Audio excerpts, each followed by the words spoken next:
Ladies and gentlemen, if you have particular questions, I can see a lot of questions that are being posted into the chat box. तो आप काफी अगर आपके और भी questions हैं आप पूछना चाहते हैं तो it be wonderful. And sir कुछ आप चाणक्य के बारे में और बताना चाहेंगे like a lot of people something that don't know कि ज्यादा लोगों उतना तो नहीं पढ़ा है मैंने उनके बारे में. जो भी पढ़ा है मतलब ऑब्वियसली मुझे ऐसा लगता है कि आधा ज्ञान देने से ज्यादा अच्छा है कि कोई ज्ञान ना दो किसी को. बस इतना ही कहूंगा कि वो एक्चुअली में मतलब वर्ल्ड में जो टॉप 10 इंटेलिजेंट पीपल होंगे उनमें से वो एक थे. बहुत ही विजनरी थे. उन्होंने ही अखंड भारत का सपना देखा और उन्होंने ही अपने उस सपने को पूरा करने के लिए मतलब मौर्य वंश के जो शासक थे चंद्रगुप्त मौर्य फर्स्ट उनको उन्होंने उनके साथ मतलब मिलके उन्होंने अखंड भारत का जो सपना देखा उसको पूरा किया. और मैंने जहां तक मैंने एक शो भी किया है चंद्रगुप्त मौर्य जी मैं तभी पूछ रहा था सर.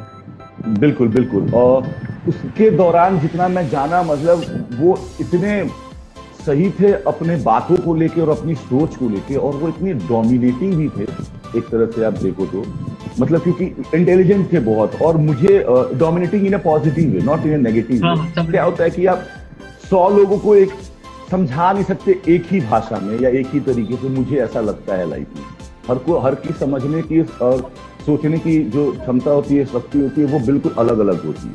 एक ही क्लास में एक टीचर होते हैं वो एक मैथ का सोल्यूशन पढ़ा रहे होते हैं और 100 लोगों को वो सोल्यूशन सेम तरीके से नहीं समझ में आता जी. हर लोग अलग अलग ये आर्ट है कि वो सारे वो तरीके से है. वो फर्स्ट बंदा हो या फिर लास्ट जो बंदा हो तो चाणक्य मुझे समझता कि वो ऐसे थे. Indeed, sir. So when you acted for show, yeah, sure. So when you acted in the serial Chanakya, तो तब कोई प्रेशर था आपके ऊपर या did you feel in some other way because you are acting into it? Because मेरे को जहाँ तक मैं सोचता हूँ कि जब आप हिस्टोरिकल इतने बड़े बड़े लोगों का किरदार निभाते हैं एंड जब आप किसी और सीरियल में होते हैं कोई एक मॉडर्न ट्रेंड के सीरियल में होते हैं तो उन दोनों में बहुत फर्क होता है. बिकॉज हिस्ट्री जैसे हम दिखाते हैं जैसे हमारी हिस्ट्री है तो हम दिखाते हैं कि हमारे किंग्स कितने ज्यादा ब्रेव होते थे है ना, शिवलरियस होते थे. एंड अब जो सीरियल्स होते हैं उनमें डिफरेंट टाइप के रोल्स होते हैं. तो उस टाइम के हिसाब से आपको किसी हिसाब से प्रिपेयर करना था like you had to prepare for that particular role और it was just normal for you?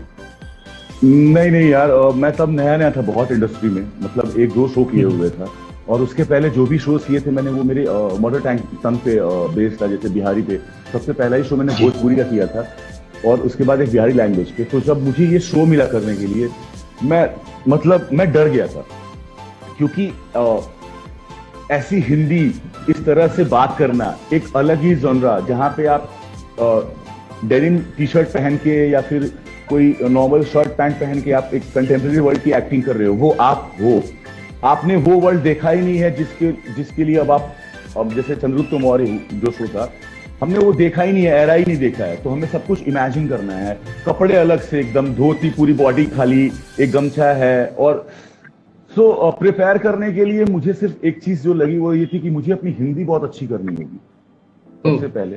अगर वो हिंदी अच्छी हो जाएगी और मुझे ऐसा लगता है कि हर एरा में लोग बात करते थे तो उनका एक पर्टिकुलर स्टाइल होगा और वो स्टाइल हमने देखा तो नहीं है. हमने देखा नहीं है, हमने सुना ही है. और वो हमारे टेलीविजन में या कहीं के टेलीविजन में थोड़ा ड्रामेटिक तरीके से दिखाते हैं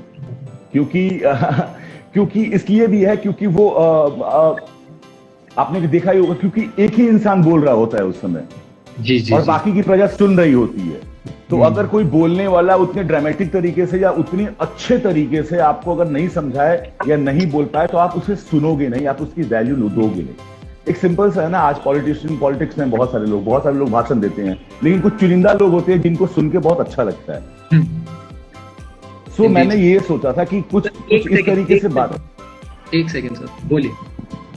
तो कोई नहीं, मैंने अपनी हिंदी पे ध्यान दिया क्योंकि हिंदी बहुत खराब थी मेरी उस समय और बिहारी टच भी था, बहुत गांव से ही आया था उस समय. तो मैंने सिर्फ उसके ऊपर ध्यान दिया और बाकी मैं बहुत ही फॉर्चुनेट हूँ क्योंकि मेरे अगल बगल के जो शो में एक्टर थे वो सारे एक्टर बहुत कमाल के थे यार, बहुत ही कमाल के थे. तो उन लोगों ने भी बहुत हेल्प की। मैं उन लोगों की स्क्रिप्ट पढ़ता था उन लोगों के सामने जोर जोर से, ताकि वो मुझे करेक्ट कर सके, क्योंकि एक छोटे से दोस्त का कैरेक्टर था मेरा, और उसके पास उतने डायलॉग होते नहीं थे पहले, वो बाद में धीरे धीरे धीरे धीरे धीरे धीरे होने लगे। सो उन लोगों ने बहुत हेल्प की। तो बाकी काम तो मैंने उन लोगों को देख देख के ही सीख लिया कि चल ठीक है, इस तरह से मैं बोल लूंगा या चल लूंगा, या ये एटीट्यूड मेरे पे सूट करेगा तो मैं ये कर लेता हूँ।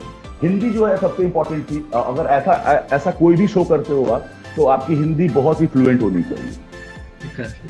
आपको सिनोनिम्स और आपको पर्यायवाची शब्द ये सब पते होने चाहिए कि अगर आप कहीं फंसते हो तो आप इसके बदले में क्या यूज कर सकते हो then and there at a time. Indeed, sir. Indeed. So how did your journey actually start? Basically, how did it start, coming all the way from Bihar to Bombay and then working in the industry? So how did it initially start? कि ये start कैसे हुआ सब? ऐसे actually मुझे defence में जाना था यार। मुझे एक्चुअली में डिफेंस में ही जाना था, और मैंने ट्राई भी किया, कुछ चीजें हुई जिसकी वजह से नहीं हो पाया वो। और मुझे उतना पढ़ने का फिर मतलब जब वो नहीं हुआ डिफेंस में मेरा, तो फिर मुझे उतना पढ़ने का मन नहीं था, सही बता रहा हूँ मैं। पहले से ही झूठ नहीं बोलूंगा, ये गलत नहीं है कि मतलब मैं किसी गवर्नमेंट सेक्टर या मतलब और किसी सेक्टर में काम कर ही नहीं सकता था, मुझे ऐसा लगता था। मैं बहुत स्पोर्ट्स वाला बंदा था, एक रूटीन थी मेरी लाइफ की, एक तरह से जीना मुझे बहुत अच्छा लगता था, और मुझे डिफेंस आर्मी लोग जिस तरह से वो जीते वो मुझे बहुत अच्छा लगता था। तो वो नहीं हो पाया। और उसके बाद मैं जब ऐसे ही +2 कर रहा था, तो फिर मुझे लगा कि क्रिकेट मुझे बहुत पसंद था खेलना। उस दौरान मैं बहुत ट्राई कर रहा था कि क्रिकेट खेल लूं, वो भी नहीं हो पाया, क्योंकि बहुत छोटे कस्बे थे यार, वहां तक फैसिलिटीज पहुंचती ही नहीं थी, और फैसिलिटीज तक पहुंचने के लिए बहुत पैसे खर्च होते थे, वो पैसे थे नहीं हमारे पास। सो अब कॉम्प्रोमाइज तो करना पड़ेगा, तो फिर दोनों सपने खत्म हो गए। तो फिर मैंने बोला कि नहीं यार, अब मैं ना तब मैं बहुत सोशली एक्टिव था अपने सोसाइटी में। तो मुझे ऐसा लगा कि जो हमारी सोसाइटी है उसमें बहुत सारे चेंजेस की जरूरत है। लोग बहुत रूढ़िवादी हैं, लोग बहुत ज्यादा अंधविश्वासी हैं, लोग बहुत ज्यादा ये धर्म जात में बिलीव करते हैं, और बहुत कुछ फालतू की चीजें होती थी। तो मुझे लगा मैं इन सबके ऊपर वर्क करूंगा, मैं पॉलिटिशियन बनना चाहता हूँ। तो मेरे डैड ने बोला तो मैंने, सही बता रहा हूँ, मैंने मैं मतलब अब तक अगर यहाँ नहीं होता तो मैं वहां पे एक बहुत बड़ा नेता होता, मुझे ये पता है। तो मेरे पापा को लगा कि क्या कर रहा है यार ये, मतलब ऐसा तो कोई काम ही नहीं कर रहा है जिससे कि इसकी लाइफ में कुछ दिखे कि हाँ ये लाइफ में कुछ आगे कर लेगा या क्या। तो मेरे डैड ने बोला कि हीरो ही बनना है तो हीरो ही बन जाओ ना जाके, जब तुम सब काम हीरो जैसा ही कर रहे हो तो हीरो ही बन जाओ। बिल्कुल सही बात। मैंने बीच बीच में मॉडलिंग का असाइनमेंट करता था। मैं बीच में बाहर चला गया था, दिल्ली चला गया था, और पटना कैलकाटा में था, ऐसे ही 2-3 साल घूम रहा था मैं। तो उस बीच में मैंने मॉडलिंग का असाइनमेंट किए हुए थे। तो मेरे पापा को पता नहीं कहाँ से आया, उनको लगा कि शायद ये कर सकता है या फिर तो उन्होंने मुझे बोला कि तुम चले जाओ। भाई पैसे वैसे तो थे नहीं, मुझे डर इसी बात का था। मैंने बोला पापा आप बोल तो रहे हो, लेकिन जाके करूंगा क्या, कुछ पता ही नहीं है, इतने पैसे नहीं है कि मैं सर्वाइव कर पाऊंगा वहां पे। तो उन्होंने बोला देख लो ना। फिर मैंने बोला कि ठीक है मैं देखता हूँ। तो मैंने अपना टाइम लिया, उसके बाद मैं मुंबई आ गया डायरेक्ट। और मुंबई आया, और यहाँ पे फिर वही जीरो से ही स्टार्ट करना पड़ता है किसी को भी यार, हर फील्ड में स्ट्रगल ऐसा ही है जी। ऐसे कोई भी फील्ड नहीं है जिसमें की स्ट्रगल नहीं है, और सबके स्ट्रगल सेम ही लगते हैं मुझसे। अगर किसी को इंजीनियरिंग करके या MBA करके या किसी अच्छे कैंपस सिलेक्शन से जाना है तो उसके लिए बहुत अलग स्ट्रगल है यार, आपको बहुत अच्छे तरीके से पढ़ना होगा, आपके अंदर नया क्या है ये सब। तो फिर जब मैं यहाँ पे आया तो मुझे काम तो मिला, लेकिन मजाक भी बन रहा था बहुत, क्योंकि बहुत ही अंडर कॉन्फिडेंट बोल सकते हो, क्योंकि इतनी बड़ी सिटी में पहली बार आया था। और जब जेब में पैसे नहीं होते ना तो कॉन्फिडेंस वैसे ही खत्म हो जाता है लड़कों का। सही बात है ये तो ये तो है। और उसके अलावा बहुत सारी खामियां थी। इंग्लिश में बात करने नहीं आता था मुझे, हिंदी पूरी अच्छी नहीं थी, 100 और 100 का प्रॉब्लम था, मैं लिस्ट करता था, मेरी जबान बाहर आती थी, मतलब बोलता था मैं 100 तो। और इन सब की वजह से मुझे काम नहीं मिल रहा था। और फिर एक ऑडिशन दिया मैंने, एक्टिंग कर लेता था मैं। तो उस बंदे ने मुझे बोला कि यार, मैंने उससे पूछा कैसा है, तो उसने बोला कि यार एक्टिंग तो तू कर लेता है यार, लेकिन तेरा कुछ होगा नहीं। तो मैंने बोला अरे ऐसे क्यों बोल रहा है यार, ऐसे क्यों बोल रहा है। तो उसने बोला तू कभी सुनता है खुद को क्या, कि तू कितना गलत बोलता है। फिर उसने मुझे बताया, और इंसान अपने ठोकर से ही सीखता है। क्या होता है कि बचपन से हमें बताया होता है कि मूर्धान्य शौ क्या होता है, तालाब शौ क्या होता है, ये सब बताया होता है, लेकिन मैंने उसको कभी उस तरह से सुना ही नहीं, समझा ही नहीं। मैं मुंबई में आके मैंने समझा, जब मैं 24 साल का था, तब जाके मुझे ये रियलाइज हुआ कि भाई मुझे अपने आप पे बहुत वर्क करना पड़ेगा।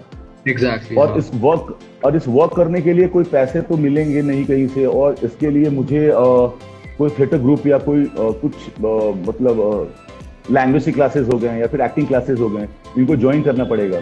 लेकिन पैसे बिल्कुल भी नहीं थे यार। और मैं बोल रहा हूँ ना, मैं अपॉर्चुनिटीज आप बना सकते हो अपने अगल बगल में, अगर आपको एक्चुअली में वो चीज चाहिए या फिर वो काम करना है तो। सो मैंने क्या किया कि मेरे अगल बगल में 2-3 दोस्त थे यार, वो लोग थिएटर के थे। मैंने उनसे ना हेल्प मांगनी चालू की। उन लोगों ने मुझे हेल्प किया, उन लोगों ने मुझे हिंदी की स्क्रिप्ट दी, उन लोगों ने मुझे करेक्ट किया।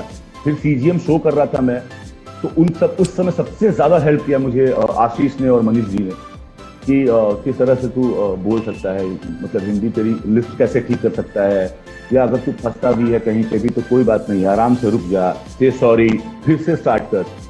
कोई छोटा बड़ा नहीं होता है। और मैंने एक्चुअली में इस चीज को अपनाया, और मैं जो मैं चाहता था वो मैं कर रहा हूँ, एक्टिंग कर रहा हूँ उसी तरीके से। सो यही है मेरी जर्नी वहां से यहाँ तक की। Yes, sir. So, as I can gather it right now, so you have actually worked really very hard अपने आप को मतलब पर्सनली इम्प्रूव करने के लिए, है ना?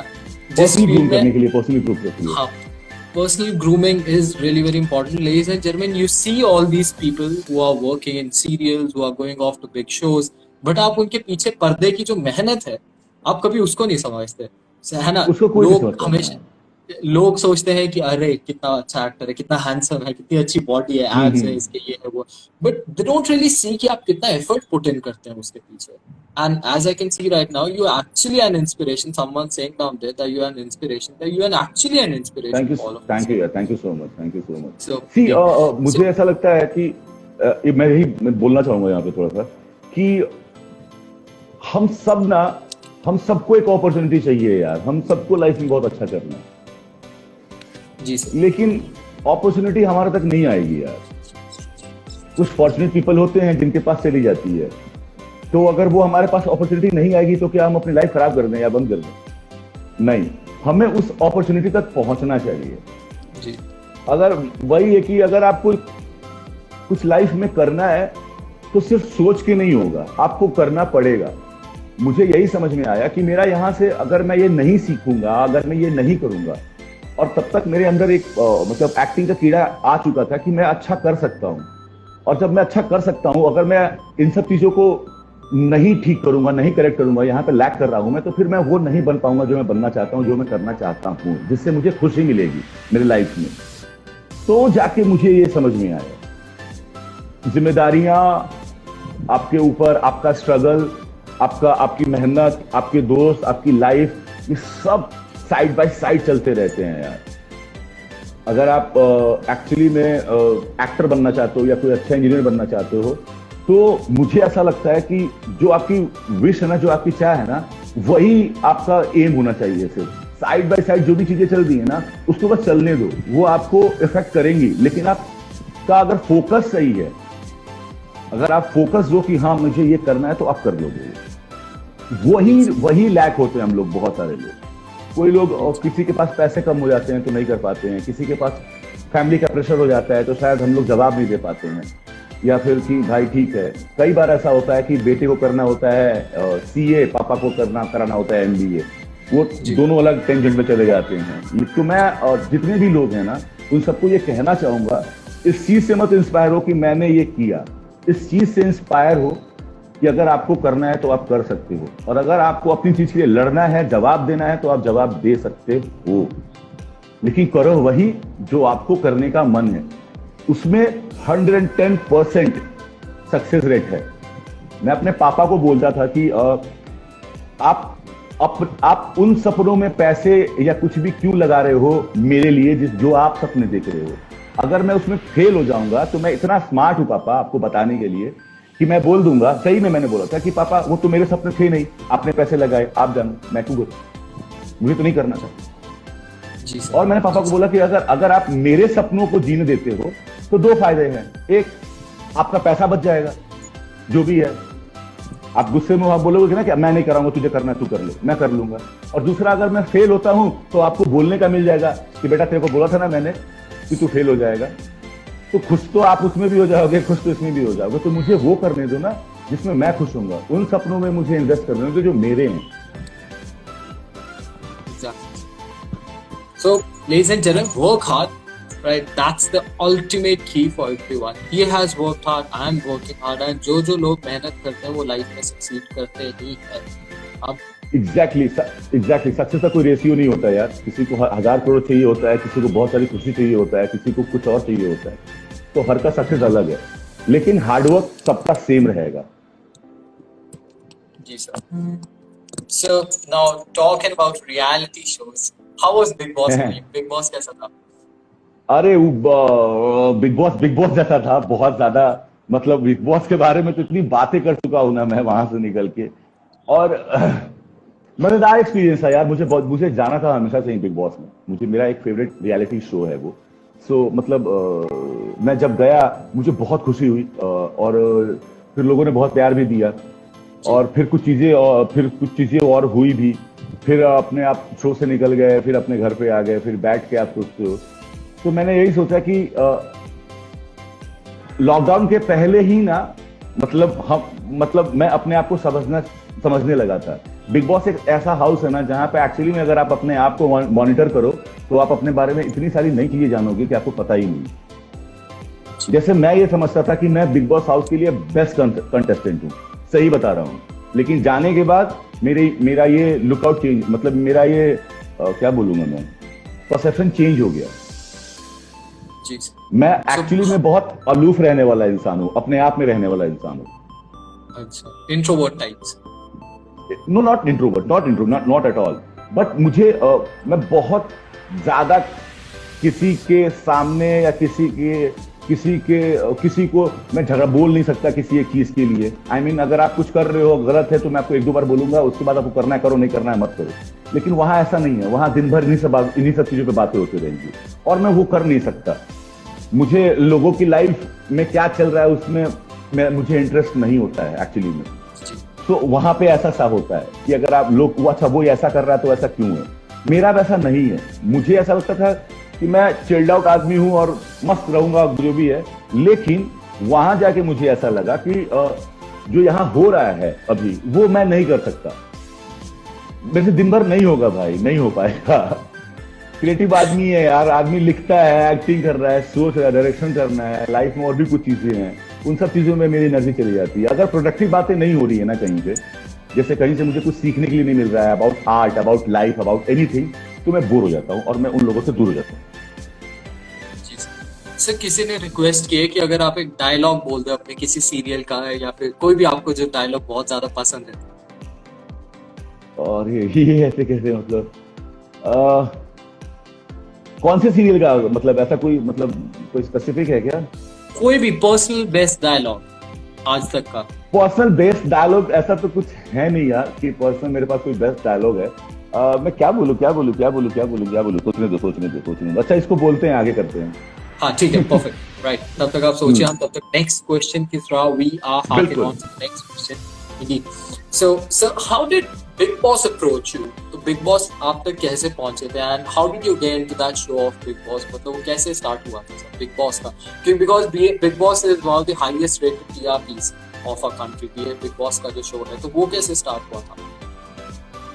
मैं उसके पहले नच बलिए कर रहा था, उसमें बहुत मतलब बूम था हम लोग का, बहुत अच्छा परफॉर्म कर रहे थे और हमारे लड़ाई झगड़े बहुत हो रहे थे उसमें। तो हम लोग बहुत ज्यादा ऐसे चल रहे थे टॉप टाइप पे। और मुझे उसके 1 साल पहले भी, मैं कलर्स के साथ पहले काम कर चुका हूँ, तो उसके 1 साल पहले भी मुझे आया था कि बिग बॉस करेगा क्या तू। तब तक मैं रेडी नहीं था।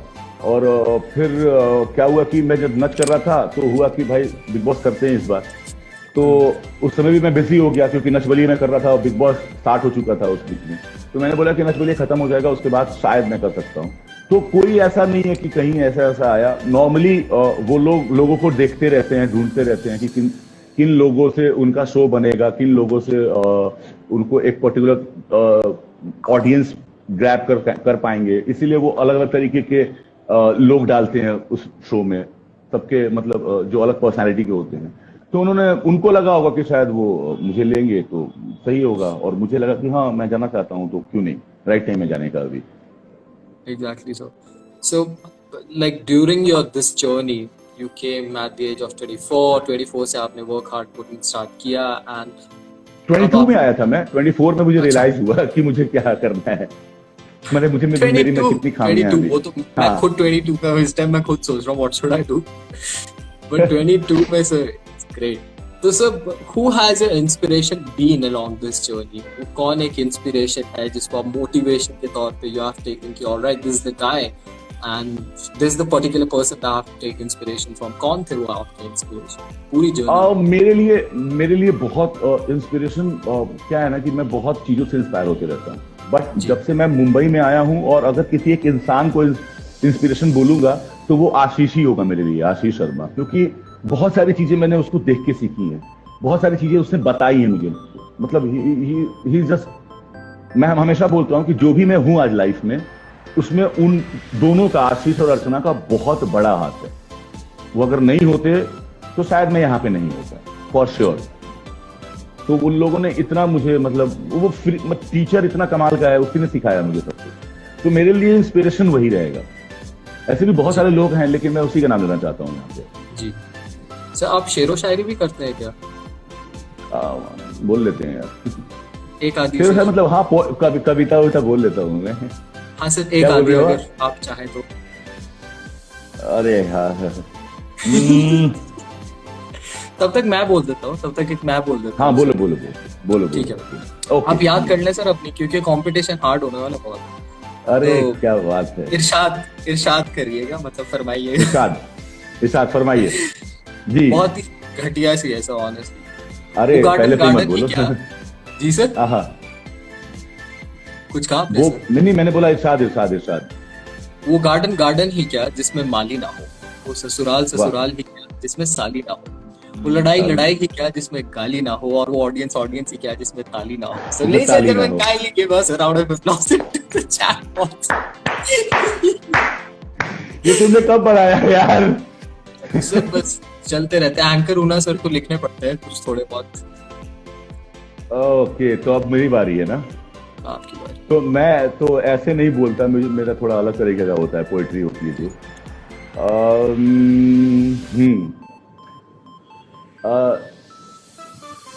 टकराते से बचे दोनों, ऐसे उनकी मुलाकात हुई, बुत बनकर एक दूसरे को देख रहे थे वो, और ठीक उसी समय बरसात हुई। अरे वाह, I can't say hats off, but hey off to you sir, जो मेरे थोड़े बाल हैं। Ladies and gentlemen, kindly give a round of applause into the chat box. ये बहुत ज्यादा appreciation deserve करती है ये कविता। अरे फिर अच्छा लगा इस बात पे मैं एक और, ये सर बिल्कुल अच्छा लगा तुम्हें? बहुत बढ़िया सर, बहुत बढ़िया। मैं इसी बात पे एक और कर देता हूँ, एंड ये है, न जाने कब जिंदगी का आखिरी पैगाम आ जाए, न जाने कब जिंदगी का आखिरी जाम आ जाए, न जाने कब जिंदगी का आखिरी पैगाम आ जाए, न जाने कब जिंदगी का आखिरी जाम आ जाए, मुझे तो सिर्फ उस दिन का इंतजार है मेरे यारो, मुझे तो सिर्फ उस दिन का इंतजार है मेरे यारो, जब मेरी जिंदगी आपके काम आ जाए। तो मतलब कहाँ से सीखा है तुमने ये? तुम क्यों, कौन से राइटर को पढ़ते हो? नहीं ठीक है, मतलब ऑब्वियसली फन। जी सर, मैं पढ़ते रहता हूँ, करते रहता हूँ।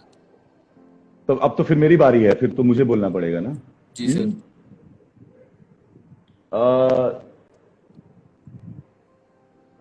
आज भी जब चाय की उबाल देखता हूं, आज भी जब चाय की उबाल देखता हूं, याद आती है।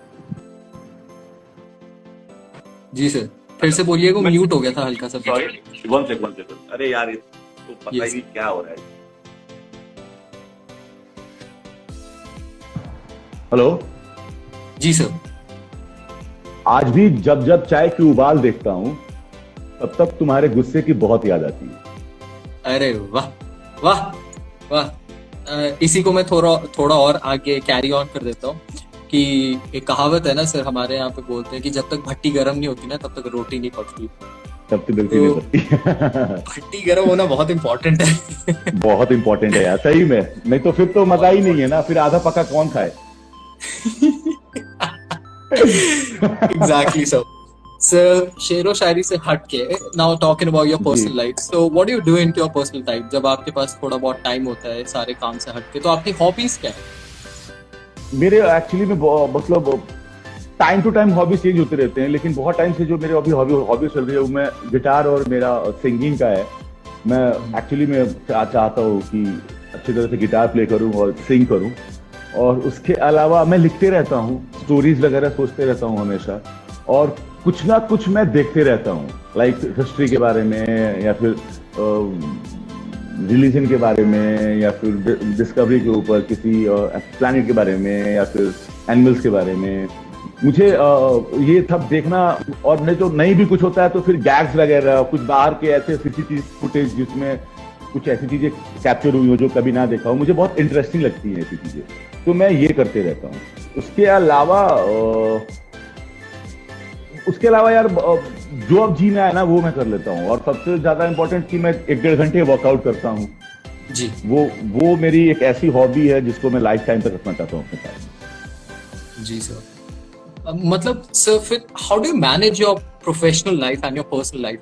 आप इतने सारे काम कर रहे हैं, आप थोड़ा बहुत कविता भी लिखते हैं, आप गाने में भी आ रहे हैं, आपका इतना बड़ा एक्टिंग का करियर है, मॉडलिंग भी आप कर रहे हैं। मॉडलिंग कर रहे हैं सर आप साइड बाय साइड? अभी मॉडलिंग नहीं करते, तो आपका इतना एक्टिंग का करियर है, तो आप पर्सनल और वो प्रोफेशनल लाइफ में कैसे बैलेंस करते हैं लाइफ, या फिर आप एक वर्कोहॉलिक हैं कि पूरे दिन काम ही करते हैं?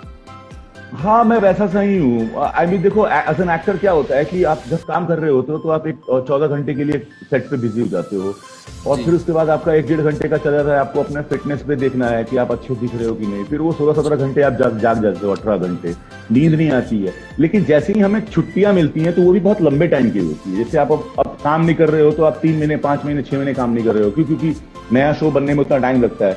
तो उस टाइम में आप मैनेज कर लेते हो। मतलब मुझे ऐसा लगता है कि जब मैं बिजी हूं तो मेरी लाइफ बिजी वाली लाइफ है, जब मैं खाली हूं तब मेरी लाइफ खाली वाली लाइफ है।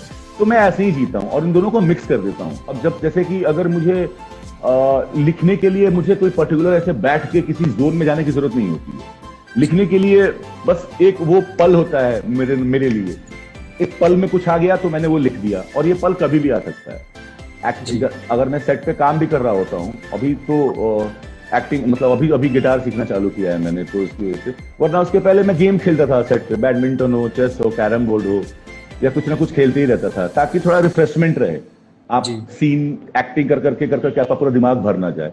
और सेम यहाँ पे भी है, घर पे ही, कि अब मैं बैठा हूँ तो दिन भर मैं खेल नहीं रहा हूँ, वरना उससे भी मैं बोर हो जाता हूँ। तो उसमें मैं कुछ ना कुछ अपना एक्स्ट्रा करते रहता हूँ एक्टिंग को लेके, या फिर कुछ नहीं हुआ तो ऐसे ही बालकनी में खड़ा हूँ, किसी को ऑब्जर्व कर रहा हूँ, या उसके बारे में सोच रहा हूँ कि वो क्या कर रहा होगा, वो ऐसा क्यों खड़ा है, वो ऐसा क्या सोच रहा होगा। So all this things. जी, ladies and gentlemen, if you can fathom one thing, तो आप इनसे काफी अच्छी चीज सीख पाएंगे कि लाइफ इन्हें इतना दे रही है because he has been loyal and honest towards his work, ठीक है, and he has been loyal towards himself as well, है ना। मैं सर, आप इतना ज्यादा कुछ लाइफ में कर रहे हैं, कर चुके हैं इतना कुछ, और आपका इतना आगे करियर अभी भी है, एंड स्टिल मैं आप में देख रहा हूँ आप में एक वो ऑनेस्टी है बात करने की, right, and you are telling honest things, and it's very very important. आप चाहे लाइफ में, लेडीज एंड जेंटलमैन, आप लोग कहीं भी चले जाए, if you are not honest towards your work, if you are not honest towards yourself, तब वो चीज बहुत इंपॉर्टेंट है। And you can see one thing that very down to earth एंड बहुत ही अच्छे इंसान हैं, बहुत अच्छा लगा सर आपसे बात करके, honestly. Thank you so much, thank you so much, thank you so much sir. अब थोड़ा हॉट टॉपिक की तरफ हम शिफ्ट करते हैं, तो ओके, चलो हॉट टॉपिक की तरफ चलते हैं। हाँ, अब गर्मी बढ़ने वाली है, हॉट सीट पे आपको बिठाते हैं और थोड़ा आपसे हॉट टॉपिक की तरफ बात करते हैं। तो मैं आपसे पूछूंगा सर कि बिग बॉस के जब आप घर में थे, when you inside the house of Big boss, तो सबसे ज्यादा हॉट मोमेंट्स क्या थे आपके लिए, कि जो टोटली फ्रस्ट्रेटेड कि बस हो गया, अब मेरा हाथ या तो इसी पे उठ जाएगा या कुछ हो जाएगा? यार ये एक बहुत हुआ है यार। एक मतलब मेरा और सिद्धार्थ का जब झगड़ा हुआ था तो उसी समय मुझे लग रहा था कि हम हाथापाई इसलिए हो जाए क्योंकि यार हम बिहारी लोग हैं, एक प्रॉब्लम है, बिहारी सब पे भारी। हाँ, वो भी है। और एक प्रॉब्लम क्या है कि हम ना 3 तरह से बात करते हैं। एक ये बात करते हैं कि हमने बोल दिया, हो गया, हम उसको बार बार रिपीट नहीं करेंगे। दूसरा, अगर रिपीट करने आए ना तो उसमें हमारी फिर गालियां निकलनी चालू जाती हैं। वो गलत होता अगर नेशनल टेलीविजन पे अगर ऐसे बात करते। और तीसरा जो एक्सट्रीम है कि हमारा हाथ बहुत जल्दी चल जाता है लोगों पे। जी जी। बचपन में मैं बहुत ऐसा था, ये यहाँ आके थैंक गॉड थोड़ी समझ में आ गई, वरना बचपन में बहुत मतलब इतने एक्शन से भरपूर मेरी लाइफ रही है बचपन में कि मतलब पूछो मत। बहुत बार ऐसा हुआ है कि आपको लगता है यार बस बहुत हो गया। कई बार टास्क में ऐसा हुआ कि यार बस बहुत हो गया यार, ये नहीं करना है यार, हो गया, ये क्या है ये, मतलब उफ। Exactly, एक गेम है, इसकी वजह से लोग एकदम ऐसे कैसे हो जाते हैं मुझे समझ में नहीं आता अंदर। सही बात है। ठीक है ना, गेम है, किसी एक कोई जीतना है तो आप अपनी आई डोंट नो क्यों फालतू में ऐसा क्यों, या तो फिर नेचर है लोगों का ऐसा, दो ही हो सकता है। मैंने कहीं पे पढ़ा था sir, read something somewhere that there are two things. One is your habit. You can change your habit, right? आपको 21 दिन में चेंज कर देते हो, but second one is your nature. आप फितरत को नहीं कभी बदल सकते। तो आई थिंक जब कभी भी नहीं। जो लोग शुरू में आते होंगे, जैसे वो बात करते होंगे, जैसे हम सबका होता है, लाइक दिस ह्यूमन नेचर, जब हम पहली बार किसी को मिलते हैं तो हम सबसे पहले अपना अच्छा पैर आगे रखते हैं, जिसको बोलते हैं अच्छा, हाँ, है ना। तो वो एक आ गई आदत कि we are putting our best foot forward. But धीरे धीरे when people know you more, तब उनको पता लगता है कि हम एक्चुअली में कैसे हैं। Exactly. तो मैंने बोला ना तुझे कि बिग बॉस में जाने में सबसे अच्छी चीज बात क्या है कि आपको आपके ऐसे सेल्फ का पता चलेगा ना कि आपने कभी उसको एक्सप्लोर ही नहीं किया होगा। आपको लगेगा अच्छा मैं ऐसा भी हूँ, आपको पता ही नहीं है।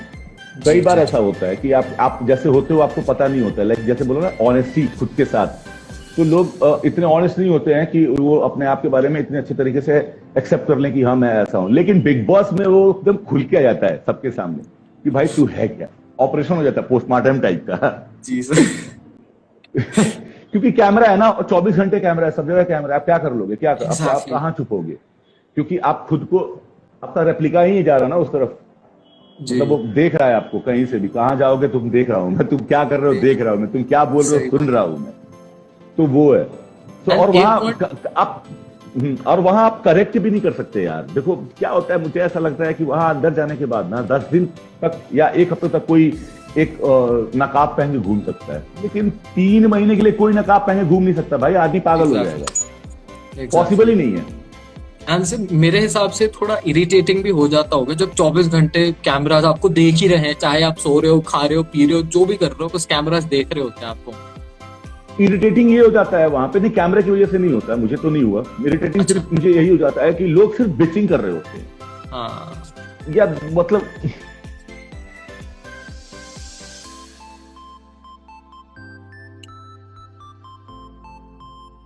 ladies and gentlemen, just wait, he is going to come back over here soon, and we are over here to make you feel very very homely and very very happy.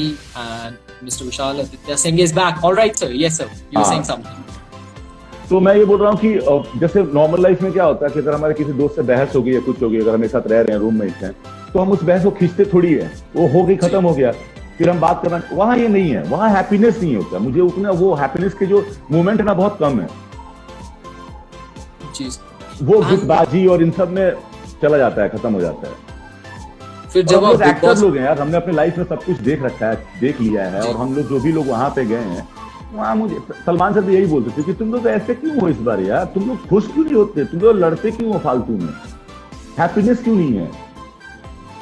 Exactly. वो बहुत miss करता था मैं, और मेरी energy बहुत effect होती है इन सब चीजों से। तो जब आप बिग बॉस के घर से वापस अपने घर गए तो उस टाइम आपके पेरेंट्स ने कुछ कहा या कुछ ऐसी बात हुई थी घर में बैठ के कि आओ बैठो बात करते हैं तुमसे?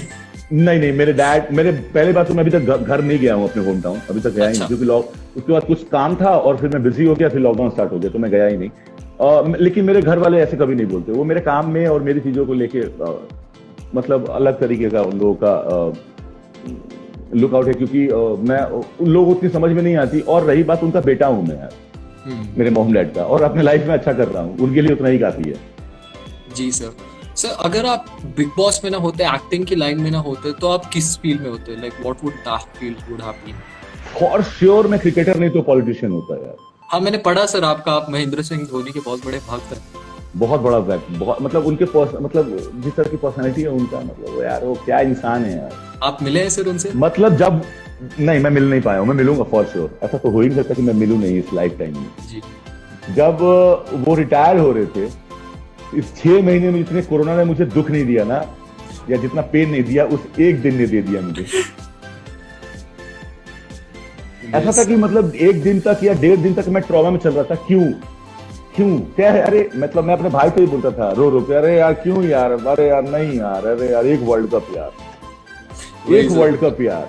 मैं आपकी फील समझ पा रहा हूँ, क्योंकि जब माइकल जैक्सन की डेथ हुई थी बैक इन 2009, तब मैं स्कूल जा रहा था and I was in 8th class, तो मैंने उस पे पढ़ा टाइम्स ऑफ इंडिया पे, head news, the king of pop died at the age of 52 due to cardiac arrest.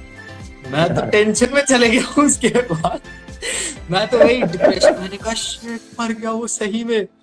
फिर उसके बाद मैंने धीरे धीरे, मतलब obviously then you get used to that life, but मैं रियली होप करता हूँ sir on the behalf of the university कि आप उनसे मिलें, फिर आप फिर ऑनलाइन आए हमारे साथ और एक्सपीरियंस शेयर करें। Thank you so much, thank you so much, तुमने बहुत अच्छी विश मांगी है। अरे बहुत अच्छी विश। एंड सर आपकी तरफ से एक लास्ट मैसेज बच्चों के लिए, टू ऑल द स्टूडेंट्स। उन जितने भी स्टूडेंट, उनको सिर्फ एक ही वही मैं बोलना चाहूंगा, अपने पैशन को फॉलो करो, अपने सपनों में इन्वेस्ट करना चालू करो, लोगों के सपनों में नहीं। किसी को कोई जवाब देने की जरूरत नहीं है, किसी को कोई एक्सप्रेशन देने की जरूरत नहीं है। आप अपने आप में एक बहुत बड़ा पावर हो, उस पावर को आप समझो, रियलाइज करो, उसको अपने पैशन में डालो, अपने वर्क में डालो, और बी गुड डू गुड। सबसे इंपॉर्टेंट है कि अगर आप अच्छे हो ना, और अगर आप अच्छे कर्म करते हो, तो आपके साथ फॉर श्योर अच्छा ही होगा। इसका एक छोटा सा एग्जांपल ये है कि अगर आप अपने घर से निकलते हो और अगर लिफ्ट के पास लिफ्ट वाले चाचा हैं, अगर आप उनको एक स्माइल दे देते हो 4 दिन, या हेलो बोल देते हो, या अगर कुछ भी एक हेल्प ऐसी, तो 10 दिन के बाद जैसे ही आप वहां पहुंचोगे ना, तो शायद चाचा आपके बिना बोले ही आपके लिफ्ट का बटन दबा देंगे, आपकी लिफ्ट खुलेगी, आप अंदर चले जाओगे, वो आप नीचे जाओगे, आपकी लाइफ कितनी इजी हो गई, कितनी अच्छी होगी। यही अगर आप उन अंकल को परेशान करते हो या फिर नहीं अच्छे तरीके से बात करते हो, तो हो सकता है अंकल लिफ्ट खोल के ही छोड़ दें कि भाई नहीं जाना मुझे 5th पे। तो दैट्स व्हाई मैं बोलता हूँ बी गुड डू गुड। और स्टूडेंट्स के लिए तो इसलिए इंपॉर्टेंट है क्योंकि बहुत ही फ्रेजाइल एज में होते हैं यार हम लोग, बहुत ही मतलब जैसे पीयर प्रेशर कोई भी चीज आती है, कोई भी चीज आती है और आपको तोड़ के चली जाती है, कोई भी एक चीज कहीं से भी। सो इसके लिए बोल रहा हूँ कि अगर आप अच्छे होगे और अच्छा करोगे तो आपको फर्क ही नहीं पड़ेगा, क्योंकि आपको पता चल जाएगा कि आप बहुत फ्रेजाइल हो और आपको कौन सी चीज तोड़ सकती है, कौन सी चीज जोड़ सकती है। जी sir. And now that ladies and gentleman, boys and girls and brothers and girls of the house, we have landed into the latter of this particular session.